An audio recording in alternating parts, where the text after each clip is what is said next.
लेकिन आज मुझे ही घर के काम भी देखने हैं और जंगल के काम भी देखने हैं।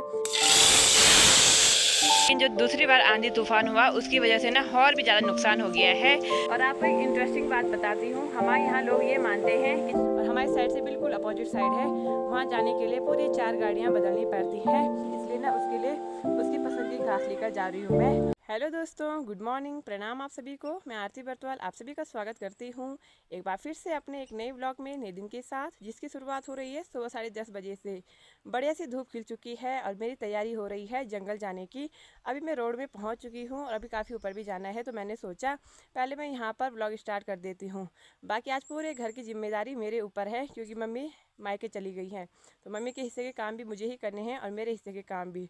तो आज ना बहुत ज़्यादा काम का प्रेशर हो गया है मेरे ऊपर। सबसे पहले मैं जंगल जाके घास ले आती हूँ, उसके बाद देखूँगी आगे क्या क्या काम निपटाने हैं। जब भी मम्मी कहीं जाती है मायके या मार्केट वगैरह, तो मुझे ना रात को नींद भी नहीं आती कि कल इतने सारे काम करने पड़ेंगे। तो मैं पहले ही अपने दिमाग में पूरा प्लान बना देती हूँ कि कल मैं कौन कौन से काम किस किस टाइम करूँगी।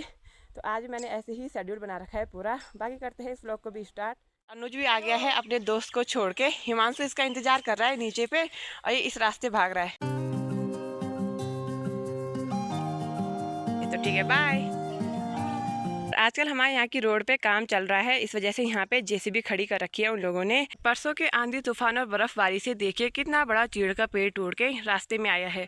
तो इसके नीचे नीचे से ही आना पड़ेगा हमें। इतना बड़ा पेड़ है, पता नहीं इसे कब काट पाएंगे हम लोग रास्ता साफ करने के लिए। बरसात के टाइम पे लैंडस्लाइड की वजह से जो रास्ते खराब हुए थे ना, यहाँ आने जाने में काफ़ी दिक्कत होती है। रोड की कटिंग की वजह से रास्तों में इतने बड़े बड़े पत्थर आ रखे हैं जो कि ना किसी ने साफ़ किए और ना ही इधर उधर किए। तो यहाँ पर देख सकते हो आप लोग, इन पत्थरों के ऊपर ही ऊपर से होके जाना पड़ता है हमें।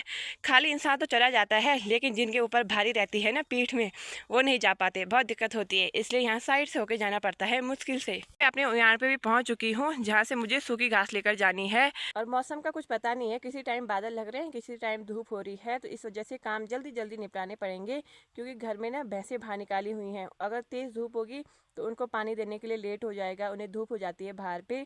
अगर मौसम ख़राब हो गया तो उनके लिए ठंड हो जाती है।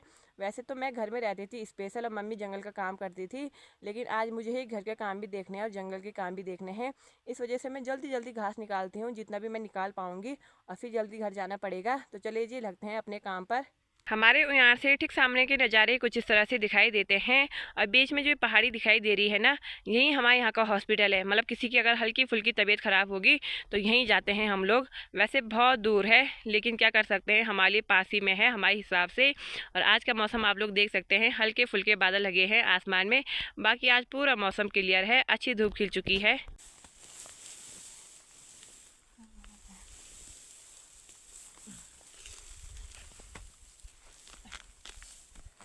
आजकल की घास का एक फ़ायदा है कि बिल्कुल भी भारी नहीं होती है, क्योंकि घास में बिल्कुल भी पानी नहीं है, पूरी तरह से सूख चुका है घास। इस वजह से घास निकालने में तो दिक्कत होती है, लेकिन घर पहुंचाने में ना बहुत आसानी होती है, हल्का होता है एकदम। तो चलिए जी, अब घर चलते हैं। ये भी देखिए, ये भी सोच रहा था कब आएंगे घर। म्याऊ। अभी दिन के 1 बज चुके हैं और मैंने अपनी भैंसों को पानी भी दे दिया है, घास भी डाल दिया है। और अब याद आ रहा है कि आज गौशाला से गोबर साफ़ नहीं किया। ये वाला काम सबसे पहले सुबह कर देते थे हम लोग, लेकिन जब मम्मी घर में रहती थी तब। आज मम्मी घर में है नहीं, तो मैं सुबह चली गई थी जंगल, जिस वजह से ये वाला काम छूट गया। और अभी मुझे याद आ रहा है कि गौशाला से गोबर साफ़ करना है। सुबह मैंने ब्रेकफास्ट भी नहीं किया, ये सोचिए कि जंगल से आकर करूँगी। और जंगल से आने के बाद छोटे मोटे काम होते हैं बहुत सारे, तो मैं उन कामों में ऐसे उलझ गई, मुझे याद ही नहीं रहा। तो अब जाके याद आ रहा है कि आज मैंने नाश्ता नहीं किया, तो पहले नाश्ता करती हूँ, फिर गौशाले से गोबर साफ़ करना है। अभी बहुत सारे काम है करने को, तो धीरे धीरे एक एक करके सारे काम करते हैं। खाने में बना रही हूँ मैं खिचड़ी, क्योंकि खिचड़ी ना जल्दी बन जाती है। कभी बहुत टाइम हो गया तो मैंने सोचा खिचड़ी बनाते हैं जल्दी जल्दी।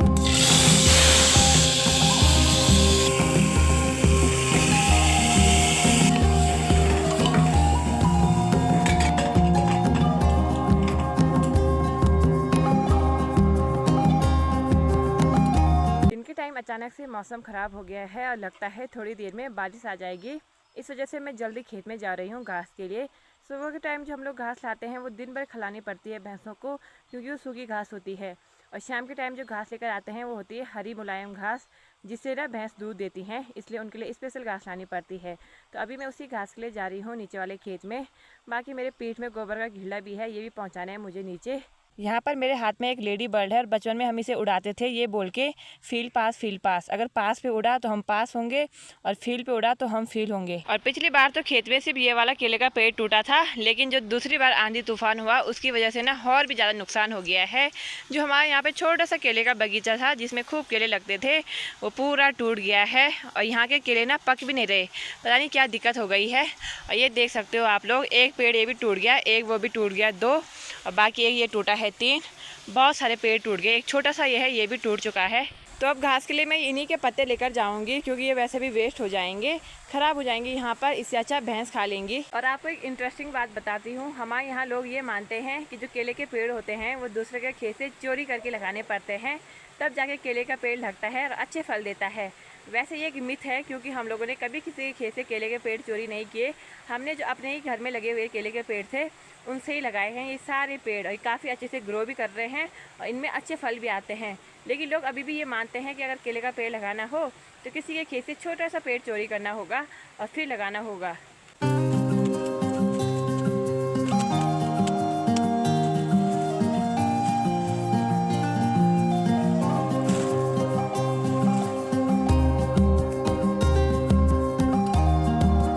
खेत से आधे रास्ते आ चुकी हूँ और हमारा घर पता है यहाँ से कितनी दूर है। ये देखिए इन पेड़ों के पीछे जो ब्लू कलर का घर दिखाई दे रहा है सबसे नीचे ये हमारा है। तो इतने दूर हमारे खेत हैं। अभी मैंने आधा रास्ता तो क्रॉस कर लिया है, बाकी इससे नीचे जाते हैं हम लोग, बहुत नीचे हैं हमारे खेत। बारिश और बर्फबारी के बाद सरसों के खेतों में खूब सारे फूल खिले हैं सरसों के। आजकल चारों तरफ के नज़ारे पीले पीले हो रखे हैं। इस वाले पेड़ से मुझे भीमल भी काटना था, लेकिन नीचे ना इतनी सारी झाड़ियाँ हैं कि यहाँ जाने का बिल्कुल भी मन नहीं कर रहा। तो मैंने सोचा आज ऊपर वाले पेड़ से काटूंगी और यहाँ आऊँगी मैं कल। जो भी लोग मुझे रास्ते में मिल रहे हैं सभी एक ही सवाल पूछ रहे हैं कि तेरी मम्मी मायके से वापस कब आएगी। और अभी तो मेरी मम्मी मायके पहुँची भी नहीं है क्योंकि मेरी मम्मी का मायके ना थोड़ा दूर है, डिस्ट्रिक्ट यही है लेकिन ब्लॉक दूसरा है और हमारी साइड से बिल्कुल अपोजिट साइड है। वहाँ जाने के लिए पूरी 4 गाड़ियाँ बदलनी पड़ती हैं। मुझे तो बहुत दूर लगता है और मम्मी को भी इसी वजह से ना कम आना जाना होता है। तो मम्मी पहुँचेगी वहाँ शाम के 4-5 बजे तक। लोग अभी से पूछने लग गए कब वापस आएगी। हमारे यहाँ आजकल आलू लगाए जा रहे हैं, इस वजह से सभी लोग अपने अपने खेतों में आलू लगा रहे हैं। जैसे मैं खेत से आई एक दादाजी कलियो देकर गए हैं क्योंकि उनकी बहू मायके से आई है। तो जब भी कोई बहू मायके से आती है तो मिठाई के तौर पे कलियो लेकर आती है मीन आर से। इसमें एक आरसा है और एक रोटाना है। रोटाना मुझे बहुत पसंद है तो मैं बहुत खुश हो गई, चलो रोटाना खाने को मिल गया। क्योंकि हमारे यहाँ आजकल शादी वगैरह तो हो नहीं रही है। अभी स्कूल से प्रीति भी आ गई है तो उसे कलियो पकड़ा देती हूँ क्योंकि उसे पता नहीं चलेगा कि इसमें रोटाना भी था। मुझे पता चल गया है तुम्हारे पास रोटाना है, चल रोटाना दे। अभी मैंने एक मुट्ठी भीमल की भी काट दी है, वो भी बड़ी मुश्किल से। इतनी मुश्किल से पेड़ पे चढ़ी मैं तब जाके इतना काट पाई। बाकी अभी दूसरे खेत में भी जाना है, दूसरे नहीं तीसरे खेत में जाना है लई के लिए। हमारी भैंस को ना बहुत सारा घास चाहिए होता है तब जाके वो दूध देती है।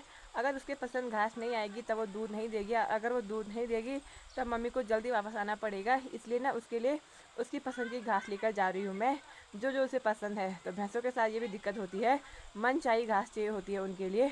अभी घर चलती हूँ और फिर दोबारा आती हूँ दूसरे वाले खेत में।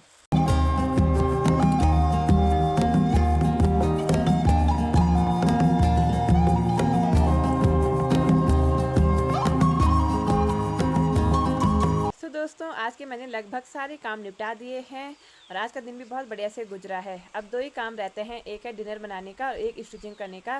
तो स्टिचिंग मैं रात को करूँगी, 2-3 घंटे करूँगी ना तो एक सूट आराम से सिला जाता है। थोड़ा बहुत बचता है वो सुबह की टाइम सिल लेती हूँ तो पूरा सूट कंप्लीट हो जाता है।